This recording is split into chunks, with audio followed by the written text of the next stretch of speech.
Alrighty, hello everyone, and welcome to Southern College of Optometry's July webinar on life after optometry school. Thank you so much for joining us. I hope you all are staying safe and healthy.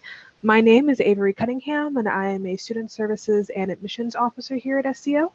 I am one of the admissions team members who answers your admissions questions and participates in the admissions process. Before we get started, I ask that we all use proper Zoom etiquette by keeping microphones muted unless speaking, limiting background noise, and respecting all of this webinar's attendees and facilitators. We will have time for questions towards the end of the webinar, but in the meantime, if you do have any questions or concerns that need immediate attention, please use your chat feature to communicate with us. Today, we'll be discussing life after optometry school and how Southern College of Optometry helps our students prepare for their careers beyond the degree. Mr. Mike McKeever, Program Coordinator for the Hayes Center for Practice Excellence, will open with a brief overview of the history of the Hayes Center, a discussion around private practice, and the many resources the Hayes Center provides. Then a small panel of SCO alumni will share their insights and experiences around transitioning from school to practice. Please note this webinar is being recorded and will be free and available to view starting next week on our website. Alrighty then, Mr. McKeever, I pass it over to you. Thank you very much, Avery, and welcome all to this webinar series. It's my extreme pleasure and honor to be with you to discuss kind of what life will be like after optometry school and how specifically Southern College of Optometry prepares you for that journey going forward. You know, it's our hope that when you choose an education with Southern College of Optometry that you are happy with your investment. And I'm one of the people that helps you to achieve those goals and provide those resources to you. A little bit about me before we get started. I have a strong background in higher education administration. That's what my graduate work is in. I have worked at several colleges and universities of various sizes. I have been with the college here for about 8 years now. Can't believe it's been that long. I actually started back in 2012, and I was in the position that Ms. Cunningham, our host, is currently in. So I would do these webinars. I was one of the recruiters. I would travel around the country to speak to prospective students. And I also served on the admissions and interview team. I have been with the Hayes Center since 2017. So this is my 4th year with the program. And I, along with my colleague, Dr. Lisa Wade, help run this program. Next slide, please, Avery. So what is the Hayes Center? In a traditional college and university, like you're all used to, we are what's called the Career Services Department. And we certainly do operate like a career services department with all of those resources that you're used to provide you that help and guidance you need to find a career and kind of move on to the next step of your life after school. But we're a little different how we operate, and we have a different kind of singular focus, you know, along with those other things that we do. So in 2005, a very notable alumni, Dr. Jerry Hayes and his wife, Chris, funded the establishment of the Hayes Center for Practice Excellence at SCO. You know, what we realize is patient care is the profession of optometry, but however, the entity that you do that in is a business. So what we realized back then was that, you know, while students are here at SCO, they are, you know, studying theory and methods, studying pharmacology, learning the skills they need to operate in the clinic. And then they're honing their clinical skills and becoming, you know, better clinicians in that regard, studying for board exams, doing all the things that you need to do to prepare to be a doctor. But we realized that the missing link was there, that while these students are in school kind of learning how to be a great doctor, they weren't learning how to be a great business person and didn't have those resources. So we really wanted to provide these resources and this education kind of alongside your optometric education. So the center really focuses on teaching our students and alumni how to manage the business side of their practice, fundamentals of strategic planning, budgeting, overhead control, and increasing profitability, which is very, very important. Next slide, please. We really believe that the strength of the profession is dependent on the survival of private practice optometry. In the past, that was really the only path of an optometrist. You went to optometry school for 4 years, then you went out and opened your own business as a private practice, you hung your shingle out front and you practiced for 40 years. That was really the sole path of the profession. As you know, that as time goes on, that has really branched out, and there are a lot more options out there. There's hospital and clinical settings. There is corporate retail optometry. There's private equity. You can work in industry. You can work in education. You can work in research. So the branches and the opportunities of this profession are vast. We at the Hayes Center support your journey towards any path you may choose, but really the bread and butter of this profession and the way it has evolved as to what it is today is through private practice optometry. So, alongside all those other things we do in the Hayes Center, our singular mission focus is to prepare you for a life of entrepreneurship and hopefully to be a business owner of your own. Next slide, please. So we're going to talk about briefly kind of the path of private practice. As I said, in the past, it was very, very common and really kind of the only thing to do to get out of school and open up your own shop and start practicing optometry. And again, we talked about before, that's kind of branched out and there's a lot of opportunities. And so there's many paths to achieve a career in private practice. You can go out and do what we call opening cold, which is to go and just start your own business from scratch. You can go out and buy an existing practice and do it that way. Or you can do what I really call the ideal path to private practice ownership. You can sit in school and take courses, take business courses until you're blue in the face, and that is a good way to prepare for life and prepare for your education, but you really can't know a business truly and how it operates until you're really on the ground doing it. So the ideal path is really what I call a hire your buyer situation. That's where you seek out an opportunity with a doctor or a group of doctors that are not only looking for somebody to come work in their practice, but someone to eventually either grow in and become a partner in the practice or eventually buy it outright. So ideally how that would work is, you seek out a situation like that, and the Hayes Center, like we'll talk about in future slides, can definitely help you with this process. You're seeking out an opportunity as a young associate right out of school, whether you come right out of optometry school or if you choose to do a residency after that program. So you're hired on as associate. Typically, the way that'll work is you work for maybe 12, 18, 24, maybe sometimes 36 months, a time period that's mutually agreed upon by you and the doctor or doctors to really learn the business, see patients, kind of see if it's a good fit. If this is something you'd like to pursue, later on as to kind of growing more into the practice. And then after that time, you sit back down at the negotiating table with the doctors and kind of discuss where the future is going. And then hopefully you can grow into maybe becoming a junior partner, owning an equity stake in the business. And what that means is you're not only just earning a salary, but you're earning a piece of the profits of the business. And with the work you're doing, with the patient load you're seeing, you'll realize pretty quickly that that is a much more desirable situation than just working as an associate and earning your salary and going home. When you realize kind of what kind of profit these businesses are capable of bringing in, the work you do can reap a part of that profit. So after that, if time's going on, if things are going well, maybe a doctor is ready to retire. So you might go from junior partner to assume the role of a managing partner, an equal share of other doctors, or perhaps the doctor is retiring, it's the only doctor there, and you're buying it outright, and you were the sole owner.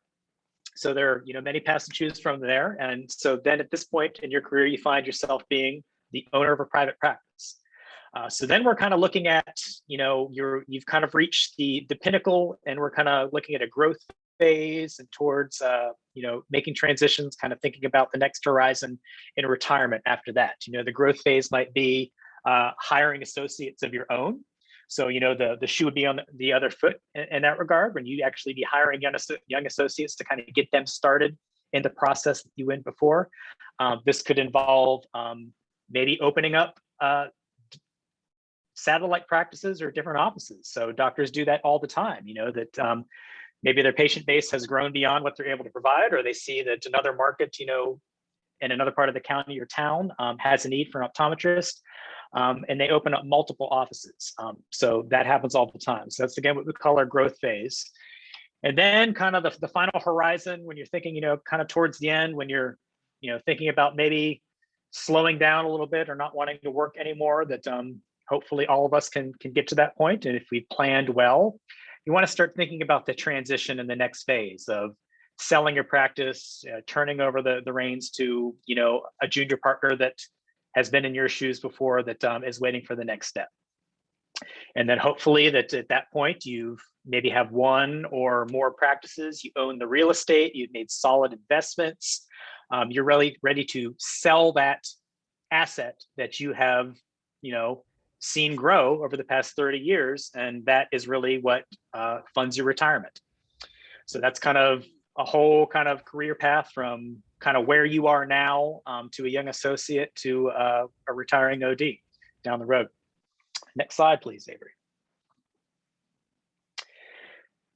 So no student can leave my office or Dr. Wade's office without getting one of these charts. So all the students will laugh. They probably receive this a lot of times. So this kind of shows you that path, what I was talking about, and kind of the difference in salary. Let's just talk, dollars here, of what an employed OD can make in their lifetime versus what an independent OD owner can make. And as you can see, the employed OD, the red line, the independent owner, the greenish blue line above it, that starts to merge in very different directions very, very quickly as time goes on.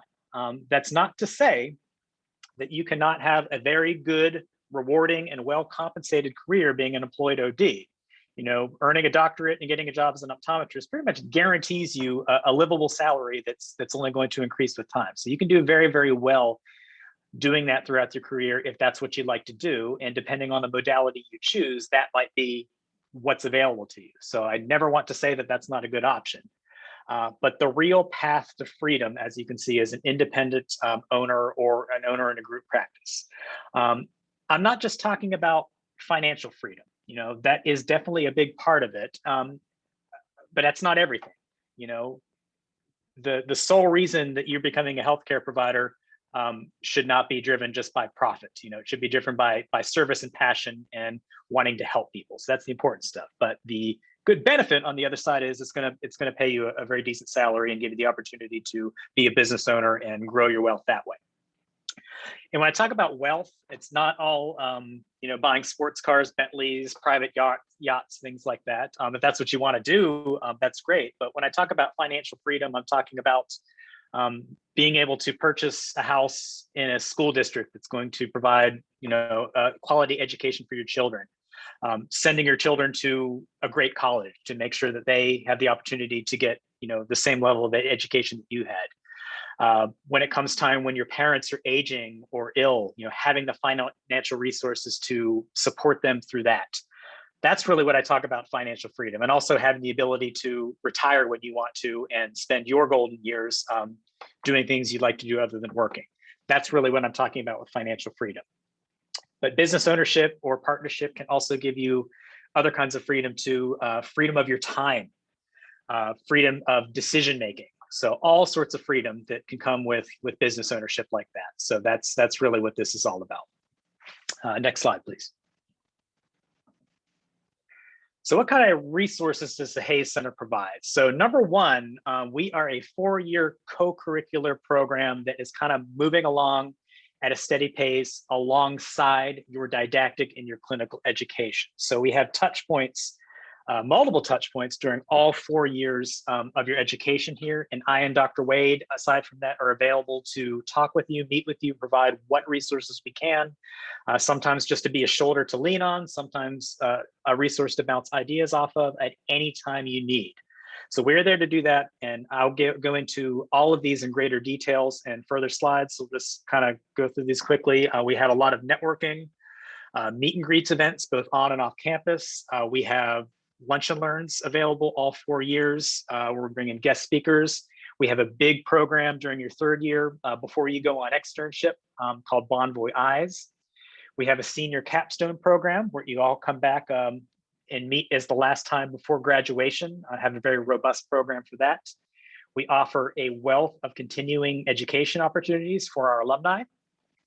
You will take part in a year-long practice management course during your third year, excuse me. We operate a placement service, a job board exclusively for the use of SCO students and alumni. We offer robust career counseling in many different forms. We offer day and half-day long programs called Focus on Your Future with many different topics. And you have the opportunity as a first year to join the Optometric Private Practice Club, which is a student-run club that the Hayes Center advises, going over all things about private practice optometry. Next slide, please. So talk about the placement service. So I do manage the placement service, and what that is a full scope online career resource that is available exclusively to SCO students and alumni. Any job provider in any modality of optometry can post job ads on our placement service. That's absolutely free of charge to them. But again, the use of it is exclusively to SCO students and alumni. So it really gives you a leg up in the job search progress. You are free to sign up for an account as soon as you're a student. If you'd like to do that, it does become compulsory during your third year to have an account on the placement service. Don't let anyone ever tell you, I'm all glad that you're here because you're interested in pursuing an education in an optometry school to one day find a rewarding career as an optometrist. Don't let anyone ever tell you that there's too many optometrists out there or now is not a good time to be an optometrist. It is, as much as it's been, and even so more, a buyer's market out there. As you can see on this, we currently have around 1,800 opportunities listed on the placement service. At any one time, there's probably 100, 150 active students on the placement service and a handful of alumni. And that really kind of shows you how many more jobs there are out there than there are young associates and students to fill them. We work very hard with you during your third and fourth year to get you in talks with practices, to get you secured after graduation. We have a 100% job placement rate. The majority, in the high 90% of students, have a signed contract for a job during the spring semester of the fourth year. That is amazing to me. And that should make you all feel very, very good about the investment you're about to make. When I went to graduate school, I went to graduate school with the hope that I would get a job after school. And I know that's pretty normal for a lot of people in a lot of different fields. But for optometry and for what we do, you're pretty much guaranteed that you're going to land somewhere good right after graduation. So finding a job is not the issue. There are way, way more jobs out there than there are for you to fill them. Optometrists are desperate for people like you to come work in their practices. So finding a job is not the problem. They're out there. What we do in the Hayes Center is working with you to find the right job. We want you to what we call find your forever. Ideally, what we want you to do is do the legwork while you're in school with our help to find the job that you're going to grow into and either work there until retirement or purchase the business and have that for yourself. So that's really what we do here. And the Placement Center is a great place to start with that. Next slide, please. So we offer very, very robust career counseling in the Hayes Center. You are free as a student or an alumni at any time to meet with either I or Dr. Wade. We have walk-in counseling where you can make an appointment any way you want to do it, to discuss your career opportunities, to discuss any specific employment offers that you may have to kind of help you navigate those waters, and to review your contract offers. We do something that's unique, and we review every employment contract for every fourth year student before they make their decision. That's a big deal. Probably I'm going to go out on a limb and predict that none of you out there have ever had to sign a contract for a job you've had before. This is a big deal. This is a legal document. It's very, very confusing with a lot of language and things in it that are unfamiliar to you before. What you've been used to in school, and optometry school is no different. Everything is kind of laid out lockstep for you. You take this class, you study for this exam, you get this grade, you go on to the next step. Career search is totally different from that. And there's not a rule book for that. And it's kind of wading in different waters. So Dr. Wade and I are here to really kind of hold your hand and kind of help you through this to help make you understand all the ins and outs of this. We offer debt counseling as well. We work very, very closely with the financial aid office to try to keep your debt to a minimum. I'm very, very passionate about this. I want you to get through school with borrowing the minimum you need to survive just to get through school, because that's going to open up more options for practice for you when you graduate. One thing we want to avoid is what we don't want to have happen is to let your student debt kind of determine your actions after graduations. That's not why you are making this commitment. That's not why you are taking the OAT, going into debt for optometry school to take boards and having this, big stressful years of your life to earn a doctorate. You're doing that because you want your life to be on your own terms. And I agree with that. So keeping your debt to a minimum can really help you do that. Next slide, please. So the way the career counseling works is, when you're first and second year interns, first and second year students, we are available for walk-in career counseling if you so choose, but really you're meeting in groups at that time. We have all students go through a financial literacy course. You'll do that this summer before you come on campus as part of your final acceptance checklist. We have you do a DISC behavioral assessment to kind of, if you've never heard of the DISC, it's a very robust behavioral assessment program, and that really kind of gives you an idea of your personality, how you operate, how you interact with other people, how you'll interact with future colleagues, and how you'll be in a patient care situation, how you interact with your patients. We really use this assessment to determine kind of where we put you in your lab groups to make sure we have a good, healthy mix of students with different personality types. And that'll kind of come back up throughout the program when we do different programs, especially once you get in patient care. It really kind of, like I said, it helps to kind of know who you are, how you operate, and how you interact with other people. We have many focus on your future programs where we will talk about more of that in a future slide, to come together as a group and listen to guest speakers. Again, the Optometric Private Practice Club, your lunch and learns, your networking events, and then your walk-in career counseling. During your third year, career counseling becomes compulsory. So during your third year, each third year student is required to meet with me one-on-one. And my role with you during that third year is to, number one, we're going to work with each of you to develop a professional resume. We're going to develop your online presence too. We're going to develop a professional LinkedIn page and develop your profiles for your online career searches. But aside from that, you're going to meet with me at least once, one-on-one, to really start to develop your career plan, to kind of go over kind of where you are in the program, where you should be, where you need to be, important dates, things like that, and really kind of open the door for this next part of the process. So your third year is really about developing your action plan. So I'm going to work with you again, one-on-one, to get you started with that process. During your fourth year, while you are out on your externship, you're going to come back and you're going to meet with Dr. Wade. And Dr. Wade's going to help you with that next step in the process. That's going to be executing that career plan. So again, think about it, during your third year, you're working with me, we're going to develop your career plan. Fourth year is really about executing that plan. Dr. Wade's going to talk to you about, who have you talked to? What are your, so far, what offers you have, kind of where are you in that process?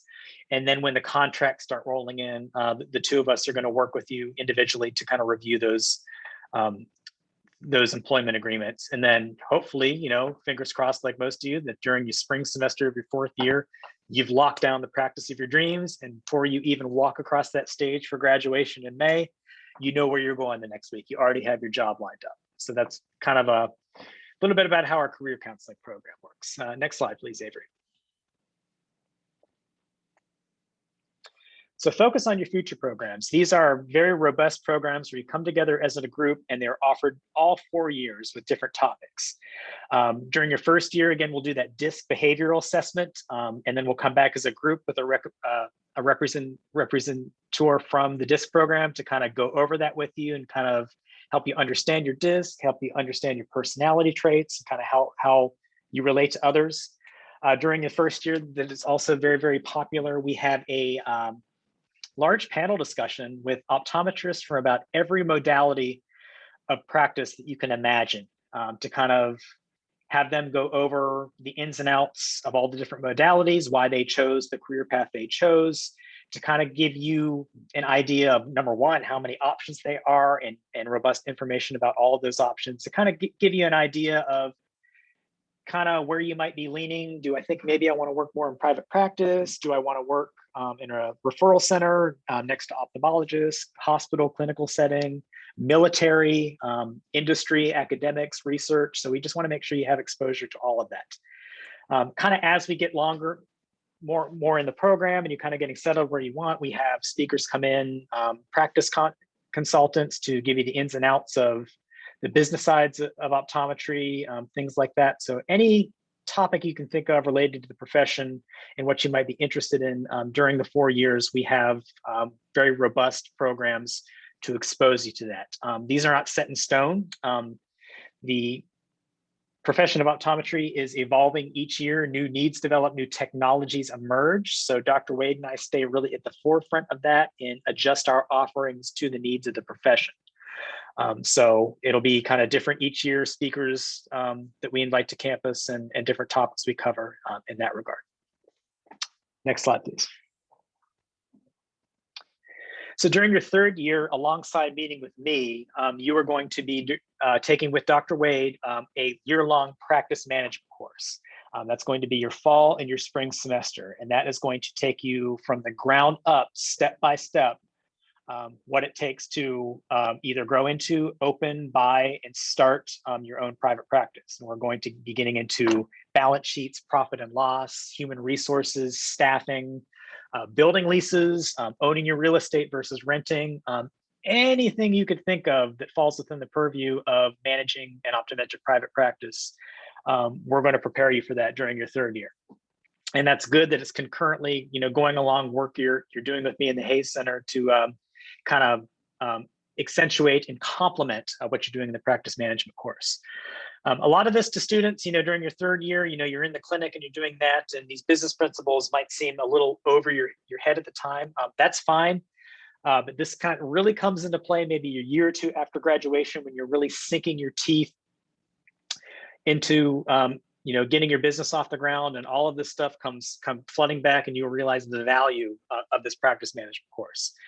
So again, that's going on during your 3rd year, during your fall and spring semesters.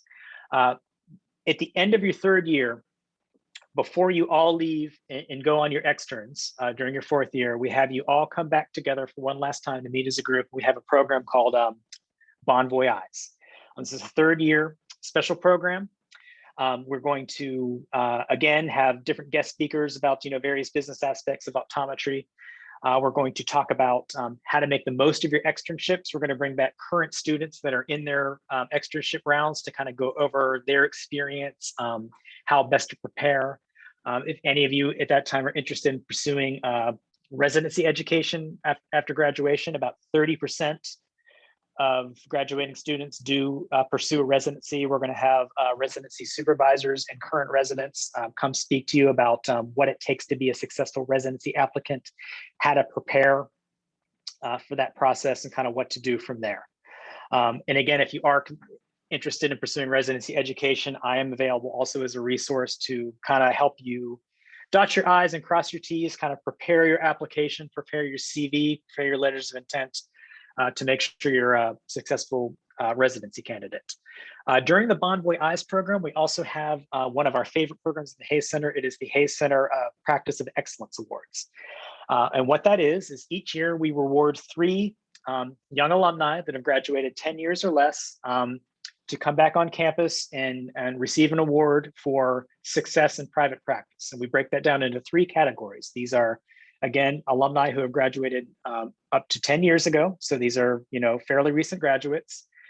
We give out 1 award for an associate who has had success in opening a cold practice, meaning they went out and started the business from scratch. The second award goes to an alumni who has acquired the practice, who has purchased the practice from maybe a retiring optometrist and had success that way. And our third award goes to someone who has become a successful partner in a private practice. So again, those kind of modes towards private practice that I talked about earlier, we give out an award to really recognize those 3 paths and who has been successful in doing that. It's very, very important, again, that we do this for young alumni, because we want these young doctors to be recognizable to you. We want these to be you to see yourselves in them, the people that were not too long ago been in your shoes. So this is a very, very great program that our students and alumni get a lot out of, really shows you the success that it is available that can come very, very quickly with a little bit of hard work. Next slide, please. So during your fourth year, again, you're out on your externs, you're at a private practice, you're at an institutional setting, learning the ropes, the profession that way. But we're still with you with the Hayes Center to guide you through that program. During your 1 semester internship, where you're back here in Memphis working at the Eye Center, we do a private practice simulation program. So again, during your third year, you had the practice management course. During your fourth year, we really feet to the fire and put you through this. So that is with one of our faculty, Dr. Glenn Goldring. So he's going to put you through a semester-long private practice simulation where you go from step 1 to step 10, from starting the business to all the way from the business to being successful, to really get your feet wet with that during your fourth year. We do a capstone program where the week before you graduate, you come back together as a class to really provide a bridge between school and practice. So again, we have social events for you to come back together as a group, but we also have guest speakers with updates, people from industry to get you started with products you'll need for your first year as an associate. So anything you could think of related to that, we have that available for you in your capstone program. And that's what comes with that is, again, social events and programs. We talk about practice management, new technologies, pharmacology updates, anything you could think of in that regard. So that goes on during capstone. Next slide, please. So your needs really don't stop at graduation. So the Hayes Center is available to all SCO students and all alumni for life until you retire. So what comes with that, you have lifelong access to that placement service. We have alumni using that all the time. Contract review doesn't stop at graduation. A year or two down the road, you might need to renegotiate your contract to negotiate better pay and better benefits. Or you might be moving on to a new opportunity at a different practice. So Dr. Wade and I are here to help you review those contracts to make sure you understand them and you're making the right choice and getting the most out of the arrangement. So it's just the same as it was when you were a student. Those services are available to you as an alumni. We offer many networking events for our alumni. Each year at homecoming, for the reunion classes come back, we have an alumni student meet and greet. So it's a separate program that can get you face-to-face with students to meet them and maybe meet your new associate or meet the next generation of optometrists. We are launching a mentorship program this fall. We are matching a group of about 50 to 60 first-year optometry students with alumni in the areas where they like to practice after graduation. So hopefully making a connection with a young optometry student with an alumni that will be long lasting to help them through that progress. We offer many, many continuing education courses for alumni. If you don't know, when you're practicing optometrist, in order to keep your license current each year, you have to take so many hours of continuing education credits. SCO offers a robust program with that. We have for online courses. We offer in-person courses during homecoming. We offer destination courses at different cities around the country. So we're really here to help you keep your license current and get you taking some interesting courses led by SCO faculty. We offer practice consultations. You might be ready to take that next step of purchasing your own practice. You might be in a partnership agreement. You might be selling a practice. Dr. Wade and I are here to offer what expertise we have to help you wade through those waters.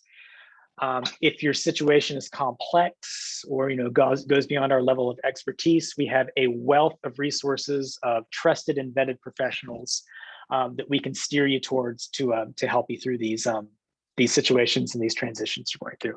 And like we talked about earlier, we have the Hayes Center for Practice Excellence Awards. And hopefully, if you're out there and you're kicking butt, in your first 10 years and doing really, really well in business, you can apply for this award and come back and speak to our students and share your success. So we would love to see that happen as well. Next slide, please. Well, that is really the end of my formal part of the presentation.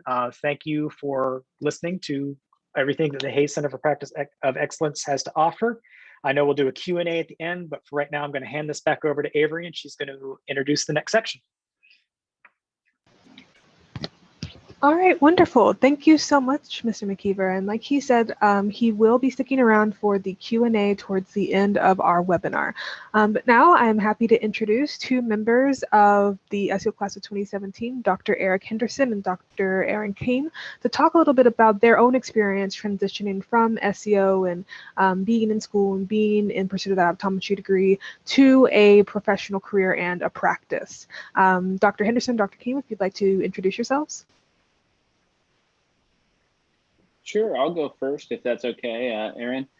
So Dr. Henderson, obviously you can see I practice at Macaulay Sellen Eye Care, that's up here in Pittsburgh. So a fun fact, I don't know if Avery knew this when she asked us, but Aaron and I are actually married to each other. So that's kind of fun. But we both practice up here in Pittsburgh. I'm in a private practice setting, seeing patients 4 days a week and doing some lecturing as well in between. And, you know, I fell in love with optometry and high school really, and through undergrad really. That was my motivation all throughout, and I applied and went to a lot of different schools to kind of check out all the different things, and I absolutely loved my experience when I visited SCO, and that's where I decided to go, and it's been perfect ever since. So I'll let you go ahead, Aaron.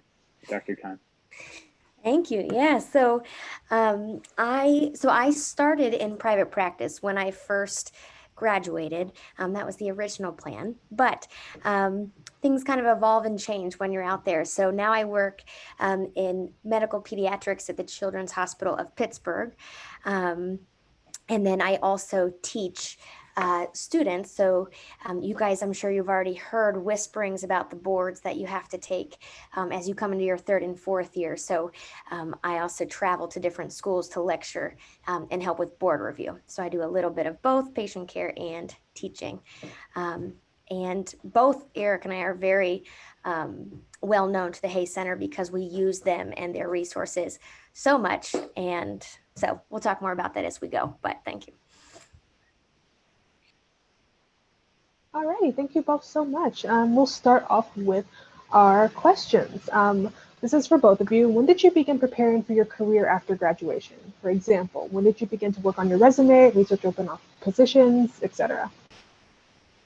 I think this is something it's one of those things that's kind of fluid, and you have to think, you know, from the get-go, you have to think with the end in mind and say, okay, at some point I'm going to have to work, right? At some point I'm going to have a job. So I always kept my CV is more of what I call it, you know, in the professional world, you know, it starts as a resume, and then as you get more experience and more things, it becomes your curriculum, your CV, which is a little more of a comprehensive thing. But what I would do is I started that to begin with and kept track of all the things I did and things that I was involved with, so that I was really prepared to show the type of person I was when I was applying for jobs and things like that. And I'm sure it's something hopefully some of you are doing now as you're thinking about optometry school, kind of keeping track of all the things you do and the impact it had while it's fresh in your mind versus trying to think about it, you know, 2 years later and saying, well, I was in this club, or we did this, you know, what was this or that? It's good to keep track of it, you know, kind of live while it's happening, so you can be ready for it. But it's something that, again, I don't think you should wait to prepare. You should always be thinking about, you know, that opportunity that you're going to have after school, because I think that's going to help set you apart and give you a better option down the road if you're prepared to really showcase the type of optometrist and the type of person that you are when you're looking for those jobs. Yeah, I agree. I think that's great advice to you should always really be working on your CV. But as far as preparing, you know, and what you want to do, this started for me even before optometry school. You know, I worked in a practice as a technician, and would work with all the different doctors, just already exposing myself. So I had an idea of what was out there and what the options are. But then I think when you get in school, you know, it's really easy you're taking all these classes, and obviously grades are important and tests are important and you're learning skills. So it's easy sometimes, I think, to be in a bubble or just hyper focused on that. But that's something that SEO does really well. You'll see when you know, if you end up here, they have so many different clubs and really activities. And so even things I wasn't sure I wanted to do, it was a great way to expose myself to different things. So I was in, the Neurooptometric Association, which did a lot with concussion, and I ended up doing a lot with concussion. Or I did join the private practice club, even though I'm not in private practice anymore. And when they found out I was interested in a hospital setting, they were like, okay, well, one of our docs goes into the hospital, so we'll put you in the hospital, so that you can see what that's like. So you're always working on your CV, but also when you're in school, you're not just there to get grades. The whole point of that 4 years is expose yourself to as many different types of optometry and as many different people as you can, getting to conferences, things like that, because that's all it gives you experience for your CV, but it's also gonna help you direct yourself as you get out of school. Wonderful, thank you. How did you both discover the right practice environment for you, or the right environment for your own personal career? I think this is something as well that is kind of always changing, and it depends what stage you are in life. When I first started, I knew I wanted to be in private practice, and that's where I've been right now. But it's something I really enjoy and where I know I want to stay right at the moment. But as you change and you grow as a person and as a practitioner, you might say, I really have a passion for teaching. I really have a passion for doing X, Y, or Z. So don't feel like there's only one practice environment that you have to choose. And today you have to stay with that all throughout the whole process. It can be a fluid thing when you find, I enjoy this right now, but I found I might like something different, because it's okay to change where you're at and change. Dr. Kime, she started in a private practice and then now is in a hospital setting and really, really enjoys that. So don't feel like there's, only one practice environment for you, but you have to kind of try all the different ones and see. And that's what I like about SEO, is you get an experience in a lot of different settings, as Dr. Kime said, to see where do I like right now? Where do I want to be right now? Where do I want to start my career? Yeah. Yeah, and it is something that will evolve and change, but the best thing that you can do is just get in there and try it. For a little while, Dr. Henderson and I were in the same private practice when we started, and then we both left that private practice at the same time. And at one point, he was actually working in 4 different private practices at the same time through our state association, just people that needed help, right? One doctor was sick, one doctor was on maternity leave. So he purposely filled in at different private practices, and he will tell you every single one of those experiences was different, right? So it's just the more experiences you have, that's going to hone down a little bit. And that's the beauty of optometry, that we do have so many different options for us, and it will change throughout your life too. But you'll know once you're in there. Every private practice kind of has a different feel, and as soon as you start practicing in there, you'll be able to feel if it's right or not, and if it aligns with what you want to do and how you want to practice. So. Thank you. What kind of work-life balance were you expecting, and how did your expectations compare with the reality? You want to take this one first, Dr. Kime? That's a tricky one. So I think this is something that's also going to, evolve and change depending on where you are in your life. So again, when Dr. Henderson and I both graduated, we, didn't have kids yet and things like that. So we were really ready to work the hours we needed to work and put in as much time as we needed. But you do quickly find that this isn't always sustainable. So part of the reason why I made the change to the hospital setting, there's a lot of different reasons, but we don't work weekends at a hospital. So I don't have to worry about working on Saturdays. That was something I thought it wouldn't be a big deal, but every time I had to take off a Saturday to visit someone, or it was really disrupting my balance to feel like I didn't have that 2-day weekend. And we also typically don't work. There's a lot of work outside of seeing patients, but we don't see patients till 7:30 or 8 p.m. Because I found when I was getting home really late from patient care, it was just draining me. So again, it's something you'll find when you get out there, and I think it's something I'm still working on, but having some flexibility to find what's going to work for you, because it has to be sustainable. You can't do that forever. So I don't know if you want to add to that, Dr. Henderson. Yeah. You'll find what works nicely for you. I don't mind working some weekends. I don't want to work every single Saturday. And I don't think anyone wants to. Sometimes you have to in certain circumstances, but it is nice. Usually if you work like one weekend day, then you have a day off during the week.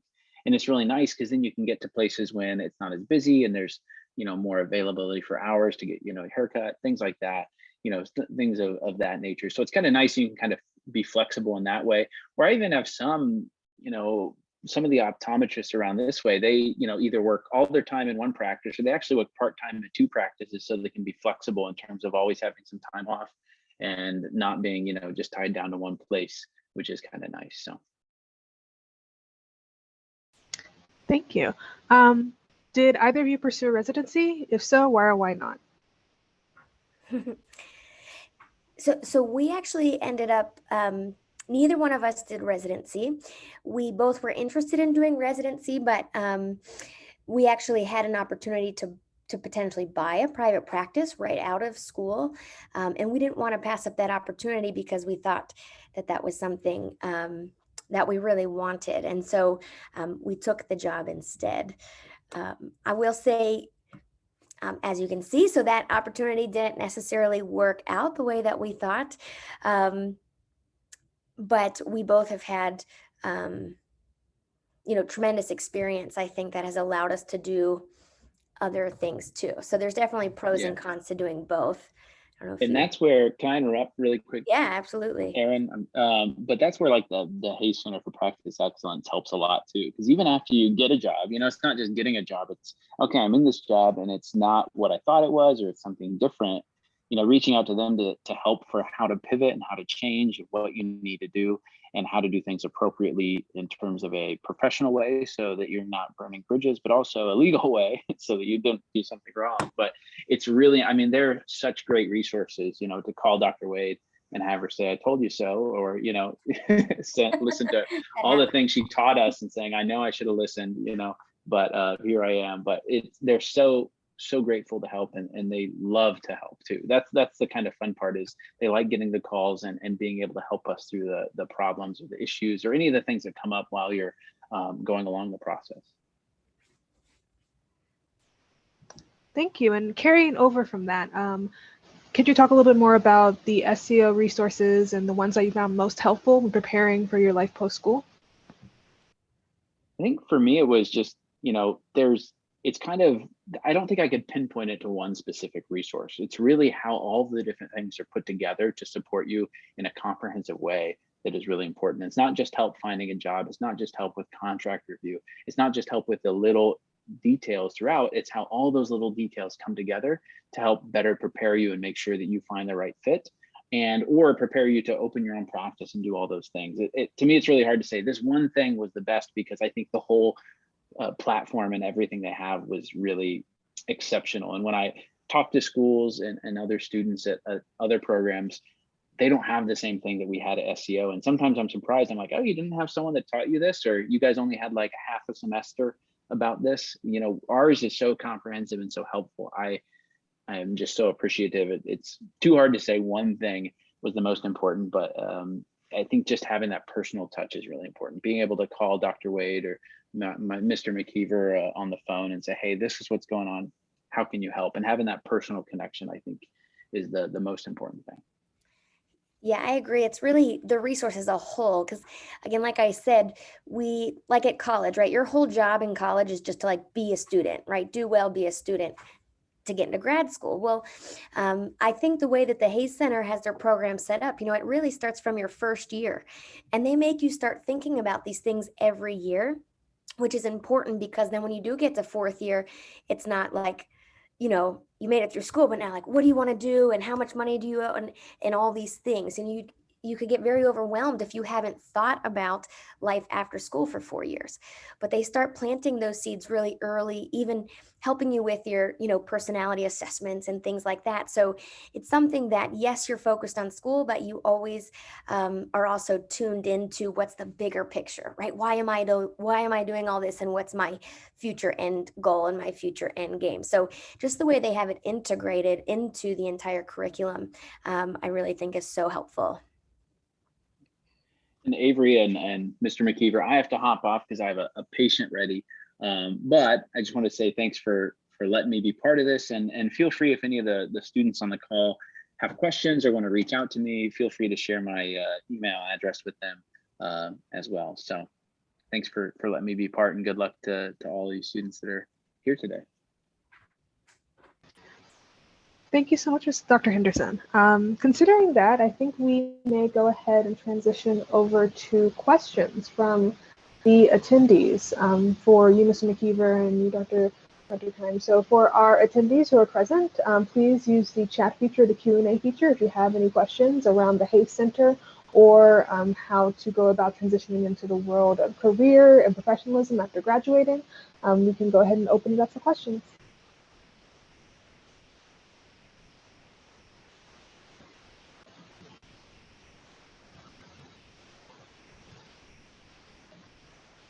And then as we wait on some questions, Dr.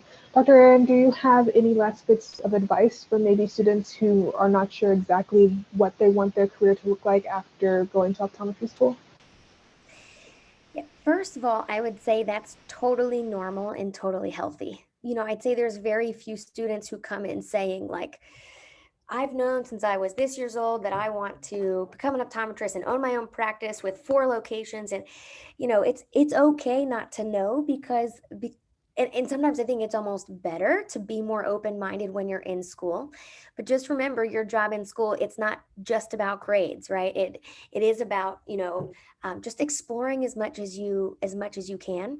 And like when I took the job at the Children's Hospital, I didn't go to school being like, I want to be in pediatrics. That is my goal, right? I got a really good education from SCO. I felt very comfortable in pediatrics. But I remember the day before I started, my husband said, "Are you sure you want to work with kids every single day?" And I was like, I mean, I know from my experience, I really like it. And like, what's the worst that could happen? So I do it, you know, for 2 years. And then I decide I don't want to be just with kids anymore. I'm still learning so much. And that's not true. I absolutely love what I'm doing now with kids. But so just learning as much as you can. I'd say the other little thing don't forget about is in school, SEO does an amazing job of getting you to conferences. Okay. Conferences are like conventions for all eyeball nerds. They're like the best thing ever. And they'll give you travel grants and you have time off to get to these conferences because that's where you meet different people. You meet different doctors practicing in different ways. You meet people from industry. You know, you can find talking opportunities, a whole bunch of different things. So just remember in school, like have fun, get the grades, but also like just explore, you know, try as many different things as you can, and it will help you, you know, better kind of carve that out and start making those decisions. Thank you. It doesn't appear we have any questions as of yet. Mr. McKeever, any last words of advice or recommendations for our attendees? I just want to say first, it's so nice to see Dr. Henderson and Dr. Kime here. We get to play the long game here at the Hayes Center and kind of see the success, as they were both students while I was here and while I was part of beginning my career at SCO. So warms my heart to see how well they're doing. And again, it just kind of shows what success can look like very early on right out of school. And I also want to say too that for any students, when you're kind of questioning this or making the final decisions on optometry school, is pay special attention to your interview day at the college. Make sure that you're feeling like it's the right fit. You know, we want all of you, of course, to come to SCO, but we'd be doing all of us and you a disservice if we admitted students that we didn't feel were going to be happy or successful here. So really make the most of your interview day, get a feel for the place. If something doesn't feel right, that's probably because it's maybe something about the school that's not jiving well with you. I know that Avery will agree, and I know that Dr. Henderson and Dr. Kime will agree because they went through it, that our interview day here is awesome. We really do our best to make you feel at home, to get your questions answered, to expose you to as much about SCO in Memphis as we can. Because again, this is going to be your home for 4 years. This is going to be your family. We want to make sure that you are making a sound investment and that you are comfortable with your choice and going to get out of it what you need. So really do your homework and make the most out of your interview day once you get there. Thank you. And we do have one question. This is from an anonymous attendee. I've heard that some optometry students will shadow optometrists during their 4 years. Do you all recommend this? And if so, how would you go about doing this for different specialties? I'll take this first if that's okay. That's a very, very good question. And, back in my interviewing days when I was on the admissions committee, I would tell students that, aside from doing as best as you can in college and studying hard from the OET and taking all those hard science courses, the best other way to prepare for optometry school is to shadow or work for as many different optometrists as you can for as long as you can. This is a very diverse profession. Different doctors operate their practices in different ways. There are a ton of different modalities. So number one, to make sure that you're making the right choice, get out there and shadow a diverse number of doctors. That's also going to be the best way to prepare for theory and methods lab. That's going to be very, very intense your first year. So really the students that have the most shadowing or work experience are really going to have a leg up in that process and do a lot better easing in to that part of their didactic curriculum. But shadowing during the 4 years, many students choose to do that. Some students, when they have time, will moonlight at practices, maybe on the weekends. But an ideal time to do it, and the way the Hayes Center supports that, is your mini break between your first year and your second year. So we always call that your final summer break. So you have about an 8-week break between the end of your first year and the start of your summer mini term. Many students will go back to their hometowns or maybe even stay in Memphis, and they will choose to use that time to shadow or work for ODs to kind of keep their skills honed. The Hayes Center supports students in doing that. We actually have a program called the Summer Shadowing Contest for rising second-year students.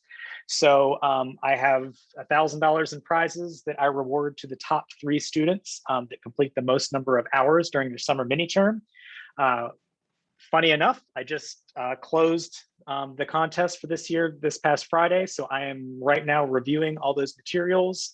And by the end of this week, going to send out 3 very nice emails to our award winners. So we definitely encourage you reaching out. And again, if you don't know kind of who to contact or what's the best way of doing that, the Hayes Center is here to help you make those connections.